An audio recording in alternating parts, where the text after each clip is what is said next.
cuman itu takutnya kalau banjir doang. Oh, kalau Pasti nggak pada berangkat.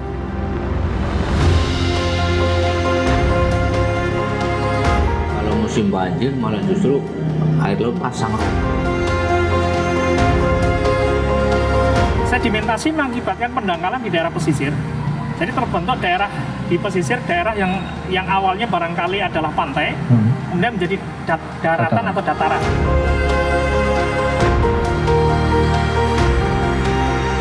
Makanya bisa dikatakan tiap tahun itu banjir terus.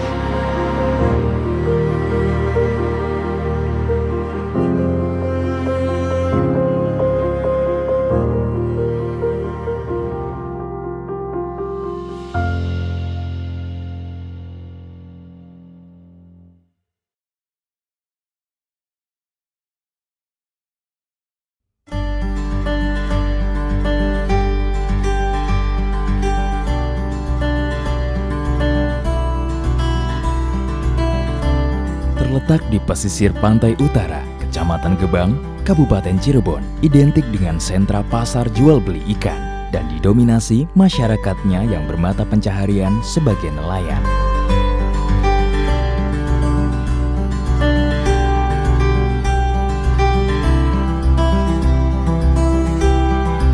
Saat saya menyusuri wilayah ini, terlihat unik dengan barisan perahu nelayan yang berlabuh di pinggir sungai.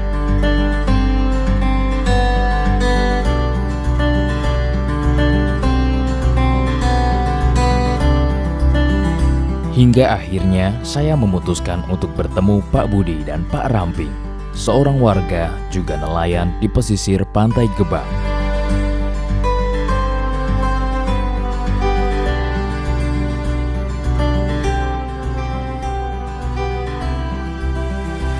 Kalau saya sudah lama sebenarnya, ini baru punya kapal sendiri, baru ya 1 tahun lah.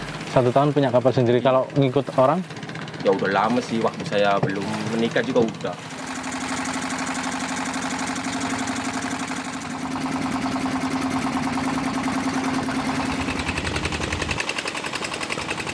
Kenapa kok parkirnya kok nggak di pesisir, malah di sungai gitu? Itu banyak nggak sungai lah, udah ada masing-masing kita nangkapnya kayak gitu, tempatnya di situ-situ semua. Kan masing-masing punya tempat sendiri-sendiri kayak gitu. Jadi dari dulu tuh emang dari Mas kecil waktu itu tuh udah parkir di Ya, sungai itu, gitu? iya. Oh, Ya waktu masih kecil sih ya, perahunya juga masih belum banyak sih. emang masih Sedikit. gitu. Tapi ada yang di pesisir juga nggak sih? Ya nggak ada kalau di sini sih. Yang paling tuh di situ tuh ujung-ujungnya kemarin waktu di situ tuh Hah? kan ada yang pinggir-pinggir. Ya, yang itu. paling itu di situ.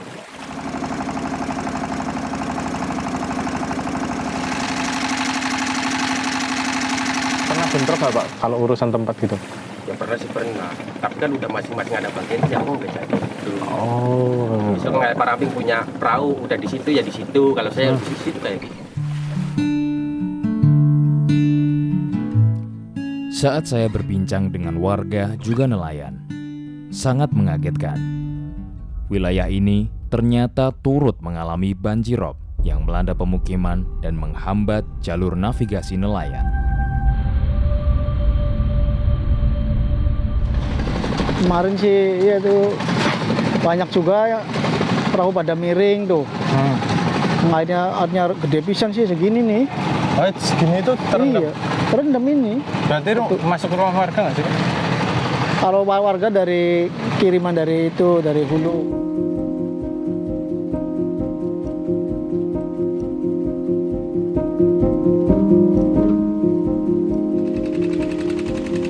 Cuman itu takutnya kalau banjir doang. Oh, kalau Pasti banjir. nggak pada berangkat. Taruhannya ini perahunya sih kayak gitu. Ntar kalau deres tuh airnya tuh itu bisa kita kan bertabrakan itu perahu. Pasti kan rusak.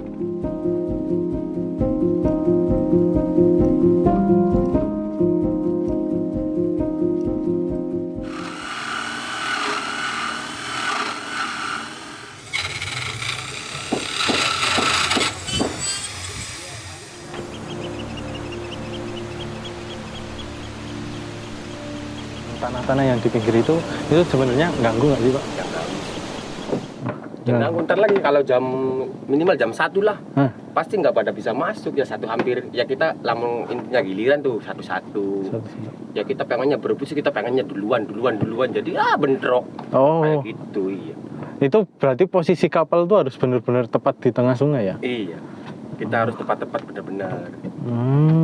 Ya orang nyelam intinya cepatnya duluan kayak gitu. Berarti dangkalnya biasanya jam berapa, Pak? Ya jam 1 lah. Jam 1. Jam 1. Mulai surut. Mulai surut.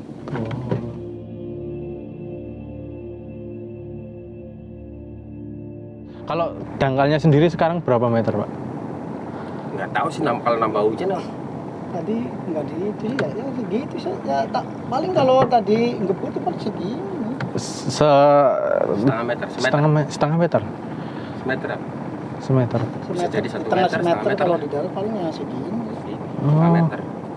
Yang di tengah tadi sekitaran 1,5 ya berarti? Iya. Semeter kurang lah. Semeter kurang. Ya, tapi kalau di situnya, di sungainya, Nah, di sungainya. paling semeter kurang. Kadang-kadang kalau saya kalau keburung sih segini.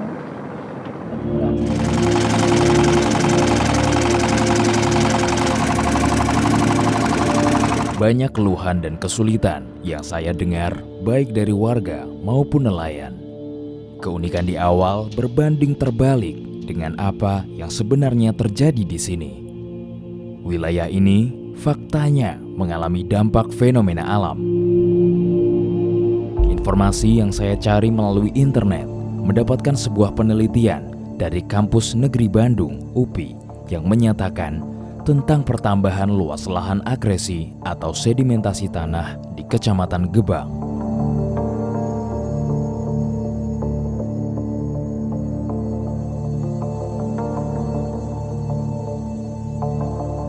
Hari ini saya mendatangi seorang ahli geologi untuk melanjutkan membahas persoalan akresi dengan membawa sejumlah data penambahan luas lahan akresi di Kecamatan Gebang yang merugikan banyak orang.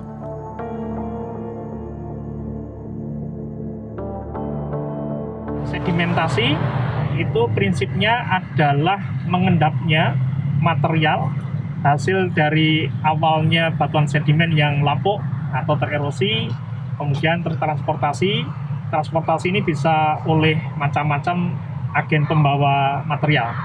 Bisa oleh air, ya contohnya seperti di belakang kita ini ya. Ini sungai, ada air ini membawa material dari hulu ke hilir.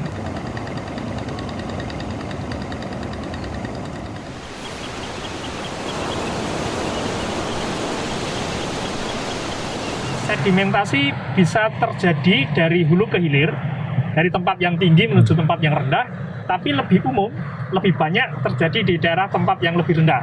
Bisa di dataran rendah, bisa di muara sungai, di pesisir, pantai, di daerah rawa-rawa gitu ya. Daerah yang lebih rendah, yang sedimen bisa kemudian masuk, ketika masuk di situ tidak bisa berpindah lagi, tidak bisa terbawa lagi. Universitas Pendidikan Indonesia (UPI) menyatakan Kecamatan Gebang mengalami peningkatan akresi secara dinamis selama periode 1915 sampai 2019 mencapai 585 hektar akibat akresi. Dan data tertinggi pada 1998 sekitar 89,09 hektar luas lahan akresi. Diperparah lagi dengan adanya sampah yang mempercepat kedangkalan dan penambahan luas lahan akresi atau sedimentasi tanah di Kecamatan Gebang. Jadi kecepatan sedimentasi tadi dipengaruhi oleh bermacam-macam parameter, tapi memang kemudian semakin tempatnya terjadinya sedimentasi itu semakin kecil karena ada misalkan sampah yang masuk ya. Tapi begitu ada sampah yang masuk gitu ya, atau material lain dari kegiatan manusia yang masuk di situ gitu ya, itu maka tempat yang cekung yang awalnya tidak ada sampah yang hanya bisa terisi oleh sedimen atau tanah dari hulu sehingga cukup waktu lama untuk penuh. Tapi ketika ada sampah yang masih di situ maka otomatis sedimentasi akan terjadi lebih cepat.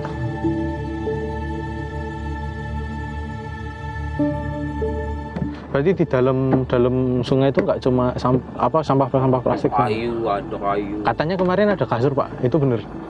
Kasur. Iya, maksudnya kasur dilempar gitu. Iya, Ada banyak. Kasur, spring bed utuh gitu. Iya.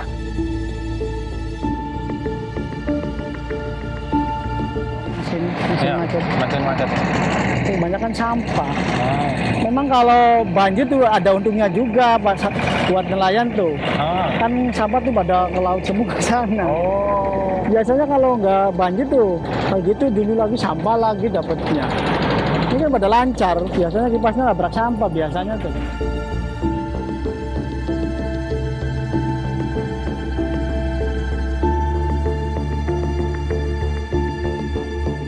Sebenarnya sih memang masyarakat nelayan pun tahu, ya artinya istilahnya tuh yang punya kapal tuh tahu lah bahwa sungai yang artinya mau dilalui mereka ini kan dangkal dan artinya ya berisiko lah. Maksudnya istilahnya tuh paling-paling kipas kan sering menyangkut itu, akhirnya kan bisa saja kipasnya bisa patah. Kadang-kadang kipasnya nyangkut ini kan sampah atau kan sebenarnya sih ya capek, tapi ya mau gimana sih ya.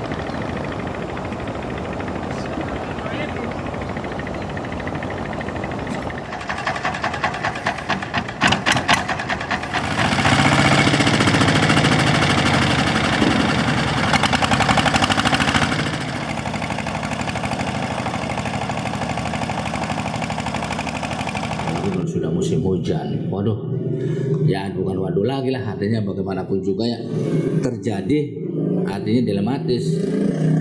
Sekarang ini kalau musim banjir malah justru air laut pasang rob, akhirnya kan si air ini nggak bisa bergerak, akhirnya melumpah ke warga.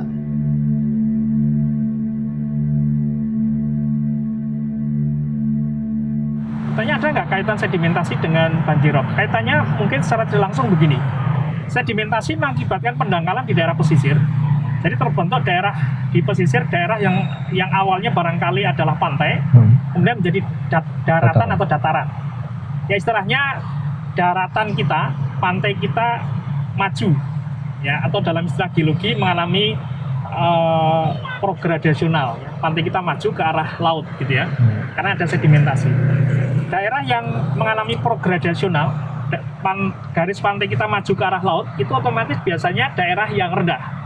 Nah, daerah yang rendah ini sebenarnya sedang dalam proses menjadi daratan.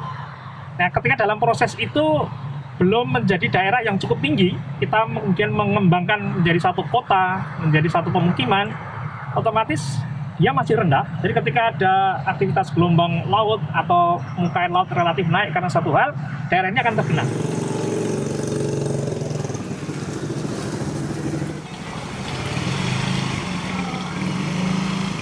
Waktu saya menjabat pertama awal aja artinya sudah nongkrong berkasnya sudah kementerian. Makanya waktu kemarin waktu saya isinya tuh jabat baru awal jabat tuh, Mas sudah makanya mau dilaksanakan. Nggak tahu anggarannya itu apa nggak cukup atau isinya itu terbentur apa, akhirnya begitu hilang saja. Artinya apa mungkin ditarik kemana dialihkan tuh. Memang yang gitu saya harapkan itu ya secepatnya ya untuk penanganan gini kan. Mendengar kabar adanya pengajuan pengerukan, namun hal ini kontradiksi dengan di lapangan. Beberapa warga masih belum sepenuhnya tahu mengenai hal ini. Cuma ada laporan sih, ya takutnya kayak gini aja, takut nggak direspon kayak. Ya intinya sama pengen kayak gitu, kalau ada keluhan misalkan dangkal, langsung digeruk, ya kan enak. Pulang pergi kan nggak ada kesulitan kayak mesinnya, nggak nyangkut sampah kayak gitu kan enak. Kalau dari Pak Wujud saya sih belum dengar. Tapi kalau dari ketua KUD pernah dengar kalau nelayan sini tuh pada mintanya tuh ini khususnya perahu yang gede-gede kayak gini tuh. Itu kalau usul gitu sama ketua KUD. Cuma ketua-ketuanya itu nggak tahu apa sih disampaikan ke dinas, enggaknya sih nggak tahu itu. Oh iya. Berarti dari dinasnya sendiri juga belum ada tanggapan ke sini ya? Iya belum. Wacana pengerukan ini di bawah naungan kebijakan dari Balai Besar Wilayah Sungai Cimanuk Cisanggarung. Hingga akhirnya saya terjun langsung menanyakan kapan sebenarnya pengerukan ini akan terrealisasi. Kalau pengajuan, saya ingat saya tuh 2018. Sebelum 2018 sih udah sih, semenjak ada yang lainnya gitu tuh. Tapi itu bertahap sih pengajuan tuh. Dari 2018, 2019 kan gitu. Lalu untuk Kecamatan Gebang sendiri ini rencananya apakah untuk pengurukannya nanti dari hulu ke hilir atau apa cuma yang sebatas dari flyover sampai ke pesisir doang, Pak? Ya, untuk realisasinya memang kita sedang dipikirkan kembali ya untuk pengurukan di sini. Karena kita tidak sembarang sih untuk pengerukan di sini. Kita juga kan harus menertibkan para nelayan juga karena kita kebentur di situ untuk realisasinya. Jadi bertahap lah, intinya sih. Berarti untuk pengurukannya sendiri rencananya sampai berapa kilo, Pak? Kalau dari Gebang Udik ya, Gebang Udik. dari Gebang Udik sampai Gebang Mekarmah Ya. kurang lebih itu antara 3 sampai 6 kilo. 3 sampai 6 kilo itu Iya. rencananya mau dikeruk secara bertahap gitu. Iya, bertahap. Karena kita juga harus memikirkan para nelayan yang setiap harinya beraktivitas. Karena kita kebentur itu juga.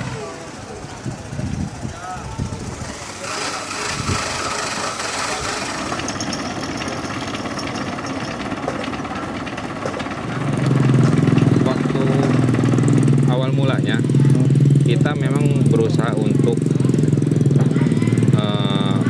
si sungai itu sedimennya diangkat minimal setidaknya kan gitu dari pihak BPWS agar si elevasi sungai sama pemukiman itu jangan sampai sejajar gitu. Jadi istilahnya untuk mengurangi bila mana banjir dari hulu dan rob dari sungai gitu. Jangan sampai itu meluapnya ke pemukiman itu.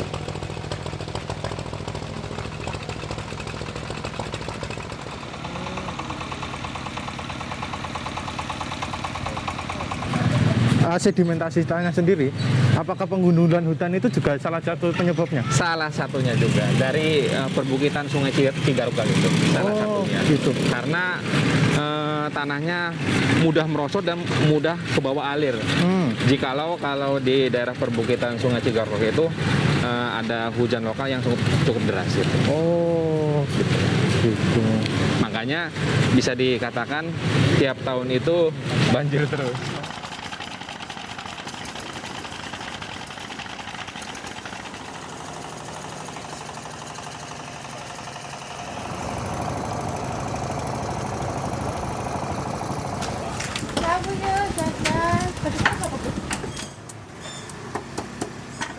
Nah, ini ada Pak Ramping yang mungkin mau menyampaikan pesan lah kepada pihak BPWS mengenai Sungai Ciberes itu maunya bagaimana sih gitu. Mungkin boleh Pak disampaikan langsung secara langsung. Maunya tuh di masalah sungai kan berarti? Iya, masalah sungai. Ya masalah sungai harusnya dikeruk lah kayak gitu tuh. Iya. Kan pendangkalan pisan tuh. Ya, kalau itu tuh kalau udah dari rob tuh Rob ya. sini semua masuk. Iya. Ini dulu paling tinggi, sekarang ambles tuh punya tinggi, itunya ambles di dalamnya sih. Iya. Karena memang di sini faktornya tanahnya tuh bisa dikatakan ya labil ya. Iya, Tiap kena hujan lokal aja dia ada penurunan saat gitu ya. Dan ditambah lagi memang dangkal juga ya. Ya memang begini Pak, kita juga memang tiap kalau ada kejadian banjir di hulu atau sampai ke hilirnya juga, memang kita berusaha akan pengangkatan sedimentasi itu. Tapi kita juga perlu dikaji dulu Pak. Jadi kita berbenturnya dengan masyarakat, para nelayan yang setiap harinya beraktivitas itu. Warga pun akhirnya saling bahu-membahu sementara untuk memperbaiki dampak agresi ini. karena bergantung pada pengajuan hanya angan semata, karena tak kunjung terrealisasi juga. Kalau misalkan kita ada normalisasi ya untuk pengerukan sedimentasi di sungai itu, bila mana ada bangunan yang sudah berdiri di bantaran sungai yang dari dulunya, ya kita perkirakan kita kasih jarak agar si bangunan itu jangan sampai dia terkena drainase ataupun alam ya, pergerakan dari tanah. Sebenarnya kita di sini tuh memang yang namanya sungai itu kan bantaran atau tanggul itu kan harus ada jarak minimal tuh 8 meter kosong ke sana. Oh ya. Karena mungkin dulunya sudah ada bangunan. Mau nggak mau kita harus ada jarak juga kalau misalnya ada normalisasi gitu. Saya mendapatkan informasi dari sudut pandang akademisi terkait solusi yang tepat mengenai persoalan akresi dan bisa menjadi bahan pertimbangan para pemangku kebijakan agar akresi bisa diatasi dan tidak terjadi lagi di kemudian hari. Sungai yang mengalami sedimentasi aktif ini harus kita jaga, kita tahan sedimen dari hulu, tidak langsung ke hilir. Kita bisa membuat satu sabodam, ya, sabu dam di beberapa tempat yang bisa menghalangi sedimen untuk langsung masuk ke muara, langsung masuk ke pelabuhan. Nah, di beberapa sabodam inilah secara berkala kita bisa keruh. Dalam pengeruan itu secara natural mengikuti apa yang harusnya ada di sungai itu. Jadi maksudnya bentuknya bentuk U, ya kita jaga bentuk U. Tapi kalau kita mengeruk dalam sekali tanpa ada penguatan pengerasan juga akan memungkinkan ada longsor, ada erosi di tebing kanan kiri sungai. Nah, yang sudah terlanjur di daerah pelabuhan, yang sudah terlanjur di muara sungai bagaimana? Ya ini mau tidak mau harus satu-satunya jalan kita harus keruk kalau memungkinkan, materinya tidak terlalu banyak, secara ekonomis bisa dilakukan, atau kalau tidak, ya opsi yang lain ya kita harus nyari tempat yang lain untuk membuat satu pelabuhan baru. Dan yang terakhir masalah waktunya, ini karena proses alam ini terjadi secara terus-menerus, maka pengeruan juga harus dijadwalkan ya, dalam waktu tertentu. Harus ada riset ke sana berapa kecepatan sedimentasi sehingga dalam 1 tahun berapa kali kita harus melakukan pengeruan. Ini harus kita petakan, kita teliti. Jadi kita punya satu panduan, sungai ini kapasitasnya sekian, kecepatan sedimentasi sekian. Kalau lebih dari sekian bulan tidak kita keruk, dia akan mendangkal. Untuk ngeruk itu dangkalan ya dulu. Ya benar bisa membantu orang nelayan kayak gitu. Kalau ada kesulitan orang kaya, kita harus dibantu.